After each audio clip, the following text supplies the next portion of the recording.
Kenapa uang selalu habis di minggu ketiga? Kenapa tanggal tua datang lebih cepat dari tanggal muda? Jawabannya bukan karena kamu boros, tapi karena kamu hidup di dalam sistem yang memang didesain membuatmu menunggu gajian. Biasanya, hidup berjalan dalam siklus yang sama setiap bulan. Gajian masuk, dan dalam 2 hari pertama, uang itu langsung menguap untuk hal-hal yang selalu terasa wajib. Kontrakan, listrik, cicilan motor, susu anak, belanja bulanan, transport kerja, dan 1000 kebutuhan kecil yang kalau digabung lebih mahal dari kebutuhan besar. Orang Indonesia terbiasa berpikir, yang penting kewajiban beres dulu. Tidak salah, tapi pola itu menciptakan jalur tetap.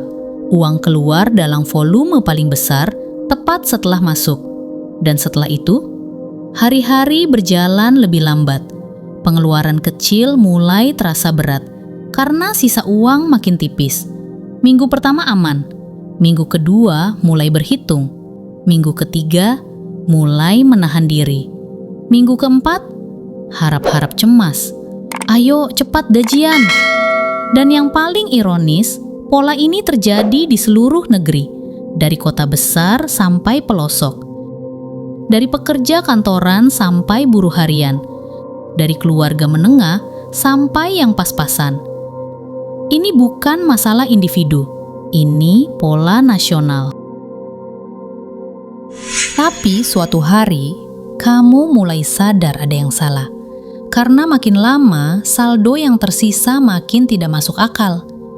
Dulu 300.000 cukup untuk bertahan 2 minggu. Sekarang 300.000 bertahan 3 hari. Dulu harga sayur naik Rp2.000 itu terasa kecil. Sekarang naik Rp2.000 itu berarti 1 lauk hilang. Dan suatu hari, kamu mulai memperhatikan sesuatu. Bukan kamu yang boros, tapi harga yang naik pelan-pelan. Inflasi yang merayap, kebutuhan yang membesar, penghasilan yang stagnan. Sementara itu, sistem gaji bulanan tidak berubah sejak puluhan tahun lalu. Padahal pola pengeluaran orang Indonesia sudah tidak pas lagi disinkronkan dengan pola gaji itu. Dan kamu mulai bertanya-tanya, kenapa sih harus bulanan? Kenapa tidak mingguan? Kenapa semua kewajiban selalu menunggu awal bulan? Pertanyaan sederhana itu membuka pintu baru. Kamu mulai melihat bahwa cash flow bukan soal angka, tapi soal ritme. Ritme ekonomi negara, ritme kebiasaan masyarakat, dan ritme psikologi manusia ketika menerima uang dalam jumlah besar sekali sebulan. Sehingga kamu harus melihat ulang seluruh sistem yang kamu jalani tanpa sadar.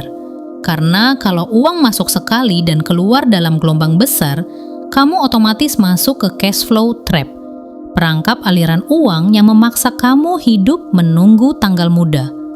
Dan untuk keluar dari perangkap itu, kamu harus mengubah struktur dasar. 1. Mengubah urutan aliran uang. Sebelumnya, terima gaji, bayar semua kewajiban, sisanya jadi uang hidup. Masalahnya, sisa itu selalu kecil dan semakin kecil seiring waktu. Struktur baru harus kebalik. Terima gaji, simpan dulu untuk diri sendiri, baru bayar kewajiban, baru atur uang hidup. Bukan karena egois, tapi karena kamu butuh fondasi, butuh napas, butuh ruang. 2. Membagi gaji jadi mingguan. Tidak harus literal, bisa pakai pembagian amplop.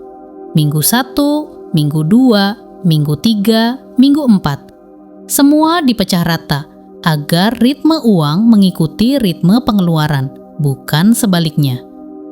3. Mengecilkan pengeluaran besar di awal bulan. Karena pengeluaran besar itu menguras emosi dan psikologi. Begitu uang habis di awal, otak otomatis bilang, nanti aja, tunggu gajian lagi. padahal masih 20 hari lagi. Dengan meredistribusi pengeluaran, ritme hidup jadi stabil. 4. Mulai sadar bahwa inflasi adalah musuh diam-diam. Bukan tentang harga naik, tapi tentang nilai uang yang menyusut. Kalau penghasilan stagnan, inflasi kecil pun bisa memakan cash flow. Dan karena itu, ketika kamu mulai melihat cash flow sebagai sistem, bukan nasib, kamu mulai bisa mengendalikannya. Pelan-pelan bulanmu tidak sesak lagi. Kamu tidak lagi menunggu tanggal tua. Tidak lagi merasa uang hilang tanpa jejak. Tidak lagi panik di minggu ketiga.